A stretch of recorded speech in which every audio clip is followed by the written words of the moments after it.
আসসালামু আলাইকুম। আমার নতুন ভিডিওতে সকলকে শুভেচ্ছা জানাচ্ছি। আমি মোহাম্মদ জাহাঙ্গীর হোসেন। আমি এখন আছি ফরিদপুর জেলার বোয়ালমারী উপজেলা ময়েনদিয়া ময়েনদিয়া জমিদার বাড়ি। এই যে আমার পিছনে যে দেখতে পাচ্ছেন, এটা হচ্ছে জমিদার বাড়ির গেট। আমরা এই গেট দিয়ে ভিতরে প্রবেশ করব এবং এর ভিতরে কি কি আছে আপনাদের সাথে শেয়ার করার চেষ্টা করব। এটা একটা গেট। এই গেটটা দিয়ে প্রবেশ করার পর এখানে দেখতে পাচ্ছেন বিশাল একটা উঠান। উঠানের চারপাশ দিয়েই চারটা ঘর। এটা একটা, এই পাশে দেখেন এই পাশে একটা ঘর আছে, আর এই পাশে একটা ঘর আছে, আবার এই পাশেও দেখেন একটা ঘর। এই বাড়িটা হচ্ছে মিনিমাম 100 থেকে 120 বছর পুরানো হবে। এখানে যে কারুকাজগুলো দেখতে পাচ্ছেন উপর দিয়া, এটা পুরাটা হচ্ছে আপনার তখনকার আমলের এই কাজগুলো করা ছিল। কিন্তু এখন দেখা যাচ্ছে যে এখানে লোক বসবাস করে, অথচ মনে করেন যে পুরানো যে কারুকাজগুলো আছে, এই কারুকাজগুলো অনেকটাই আপনার খুলে খুলে পড়তেছে। এই যে এগুলো দেখেন, যে প্লাস্টারগুলো অনেকটা খুলে গেছে। এইখানে যদি আমি আপনাদেরকে একটু দেখাই, এই যে দেখেন ভিতরের ইটগুলা কিন্তু বের হয়ে গেছে। আর এগুলা বোঝাই যাচ্ছে যে কত আগেকার ইট। এগুলা লাল যে কালার করা ছিল, এগুলো নষ্ট হয়ে গেছে। এখানে এইটা হচ্ছে দোতলা বিশিষ্ট একটা বাড়ি, দুই পাশে দোতলা বিশিষ্ট বাড়ি, আর হচ্ছে দুই পাশে হচ্ছে আপনার একতলা বাড়ি। এই বাড়িটির এটা হচ্ছে বাহিরের অংশ। আর আমরা এখন যাব ওনাদের প্রাচীনকালের বাড়িটি তৈরি করার সময় এখানে আপনার কুমার নদীর পাশে একটা ঘাটলা আছে। এই ঘাটলাটা আমরা দেখতে যাব। এখানে আপনারা দেখতে পাচ্ছেন ইটের রাস্তা। হয়তো তখন থেকে রাস্তা ছিল কিনা জানি না, তবে এই রাস্তাটা ইটটা নতুন বসানো হয়েছে।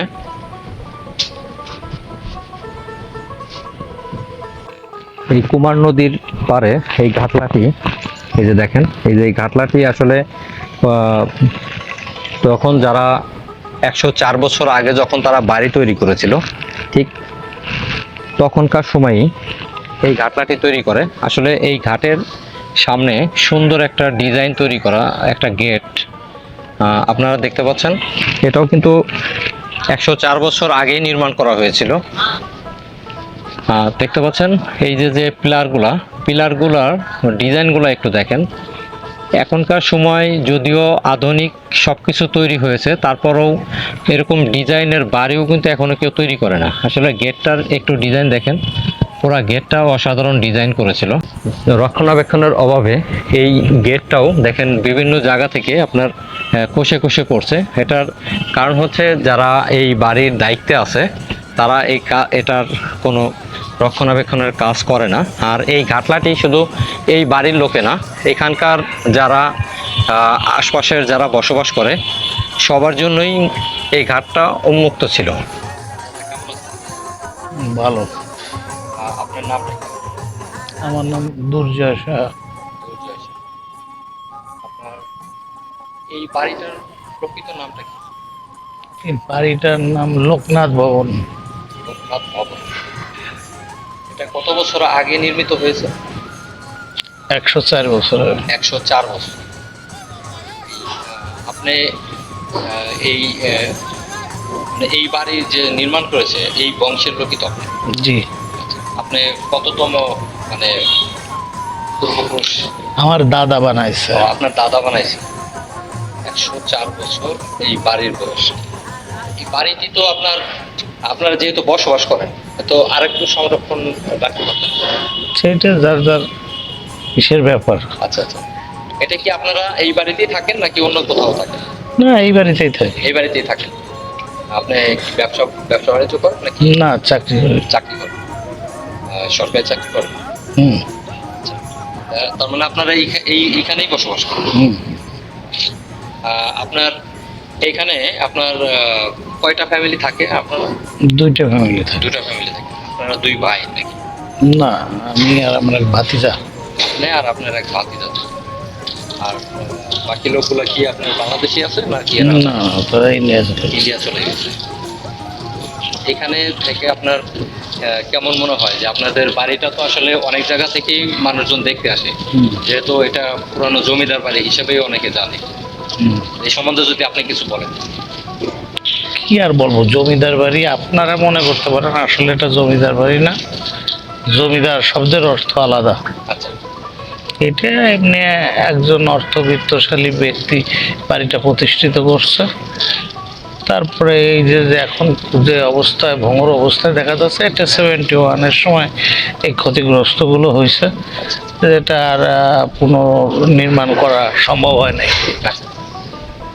আসলে এটা যেমন আপনি যেটা বললেন যে আমরা হয়তো জানি যে এটা জমিদার বাড়ি, কিন্তু আসলে আমিও জানি যে এটা জমিদার বাড়ি। এটা আমি একজনের কাছে জিজ্ঞাসা করার পরে এখানে আসছি। ওই কথাটা তো বললাম যে যারা জানে না তারা এটা বলে জমিদার বাড়ি, কিন্তু এটা আসলে জমিদার বাড়ি না। জমিদার শব্দের অনেক মিনিং আছে, আচ্ছা।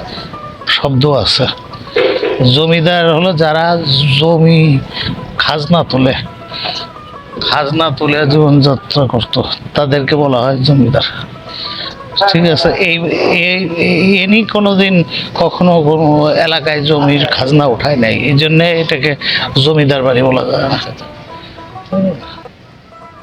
আসলে আমরা তো অনেক কিছুই জানি না, যাই হোক আপনার কাছে আমি জিনিসটা জানলাম।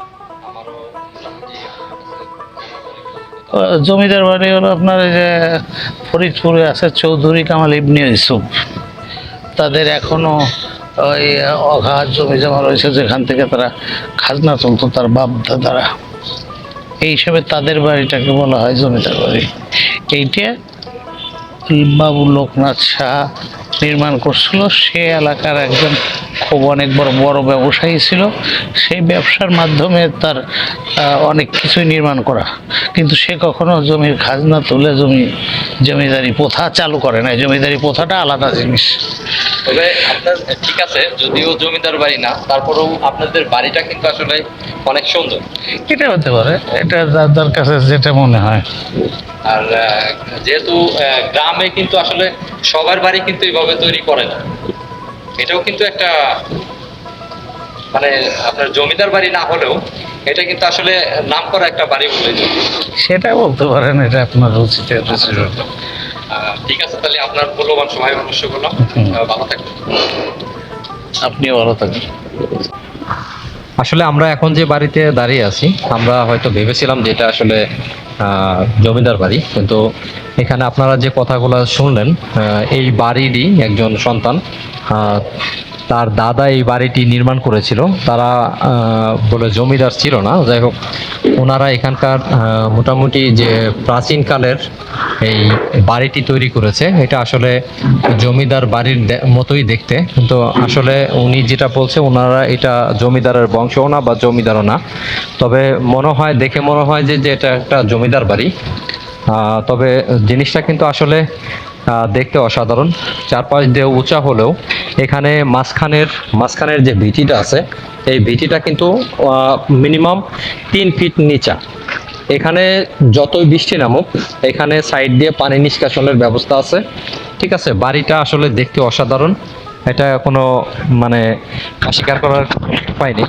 এখানে আমাদের উন্মত আসছে। তোমার কাছে কেমন মনে হয় বাড়িটা থেকে? বাড়িটা আসলে মানে ফরিদপুর জেলার মধ্যে দেখতে একদম অন্যতম, একদম মানে খুব ভালো এবং অনেক সুন্দর। তো এখন যে পরিবেশ আছে, মানে এর থেকে আগেও আরো 10 বছর আগেও এই মনে হয় এর পরিবেশটা আরো সুন্দর ছিল। আচ্ছা। কিন্তু এখন যে পজিশন আছে তারপর অনেকটা সুন্দর লাগতেছে। আশা করি সবার ভালো লাগবে। ঠিক আছে। এখানে যেমনটি দেখতে পাচ্ছেন, এই বাড়ির ডিজাইনটা আপনি দেখলে আপনি বুঝতে পারবেন যে আসলে এই বাড়িটা উনি যেমনটি বললো যে 104 বছর বয়স হয়েছে এই বাড়িটি। তার মানে এটা অবশ্যই প্রাচীনকালের বাড়ি। তবে একটা জিনিস কি, এরকম বাড়ি কিন্তু আসলে সচরাচর সব জায়গা চোখে পড়ে না। তবে আমাদের ফরিদপুর জেলার বোয়ালমারী উপজেলার, এটা হচ্ছে ময়েনদিয়া বাজারের পাশে, কুমার নদীর পাশেই বাড়িটি অবস্থিত। আসলে যে এই সমস্ত বাড়ি সবসময় যে কোনো একটা নদীর পাশেই হয়। এখানে আপনারা দেখেন ইটগুলা দেখেন কিভাবে কাজগুলা করা হয়েছিল। বর্তমান সময় কিন্তু এইভাবে ইটের কাজ হয় না। আর এখনকার ইটের সাইজ আর আগেকার ইটের সাইজ কিন্তু এক ছিল না, বা ইটের ডিজাইনগুলোও কিন্তু আগের মতো আর এখনকারটা কোনো মিল নেই। এই যে দেখেন, এই যে এইগুলা হচ্ছে আপনার সাইড দিয়ে ড্রেনেজ ব্যবস্থা করা, পানিগুলা এই ড্রেন দিয়ে বের হয়ে যায়।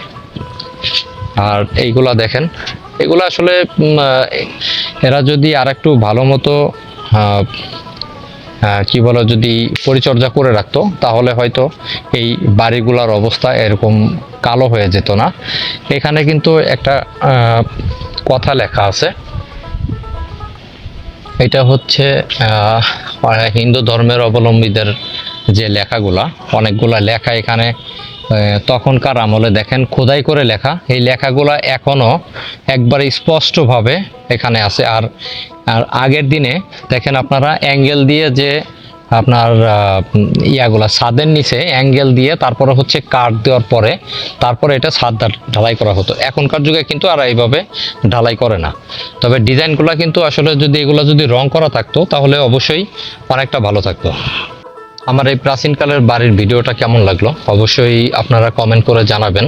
এরকম আরও বাড়ি দেখতে চান তাহলে অবশ্যই কমেন্ট করবেন আমার ভিডিওতে। আর আমার ভিডিওটা যদি অবশ্যই আপনাদের কাছে ভালো লাগে লাইক কমেন্ট শেয়ার করবেন। আর আপনাদের প্রতি অনুরোধ থাকবে অবশ্যই আমার চ্যানেলটা সাবস্ক্রাইব করবেন, পাশে থাকা বেল আইকনটি বাজিয়ে দিবেন। সবাই ভালো থাকবেন। আসসালামু আলাইকুম।